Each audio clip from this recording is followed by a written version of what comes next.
La parité ne s'améliorera pas sans un changement des mentalités, y compris et surtout, j'ai envie de dire, parmi les femmes.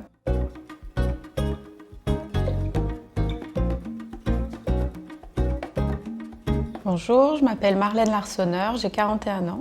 J'ai 2 enfants, une petite fille de 10 ans et un petit garçon de 7 ans. J'ai intégré le groupe CCR en 2015 et depuis 2016, je suis directrice des ressources humaines.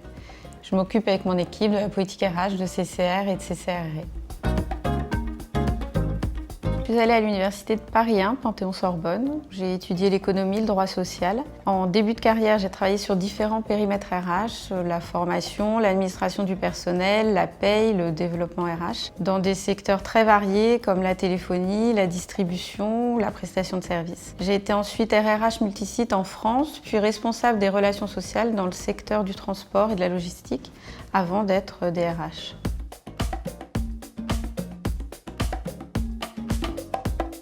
Alors aujourd'hui, le COMEX du groupe CCR est constitué de 40% de femmes, 38% de nos managers sont des femmes, 52% de nos salariés sont des femmes. Les études universitaires et celles des grands cabinets d'audit sur ce sujet démontrent que les entreprises qui n'ont pas suffisamment de femmes dans leurs instances dirigeantes subissent une perte de performance plus lourde en cas de crise. Au-delà du sujet homme-femme, nous menons maintenant depuis plusieurs années au sein du groupe CCR une politique RH très orientée sur la diversité des genres et des environnements sociaux et culturels. Nous sommes convaincus que cette mixité à tous les niveaux de l'entreprise nous permet d'obtenir de meilleurs résultats. La preuve en est lorsque vous analysez les performances économiques du groupe. Chez nous, les femmes sont directrices des opérations, DSI, directrices financières, responsables de la formation, responsables de la sécurité des systèmes d'information, responsables de l'audit interne, responsables de la gestion des risques, géomaticiennes, actuaires. La liste est longue et je m'en réjouis.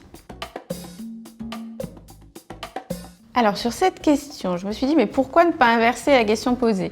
Quels sont les a priori sur les hommes? Un me vient assez naturellement à l'esprit, c'est parfois l'excessive confiance en eux. Pour donner plus de sens à ce sujet, je pense qu'il serait bon de ne plus sectoriser, genrer, comparer les hommes et les femmes. La clé me semble être de ne pas opérer ce type de distinction et de considérer l'individu avec ses compétences, son expérience, son savoir-être, son savoir-faire et surtout son savoir-être.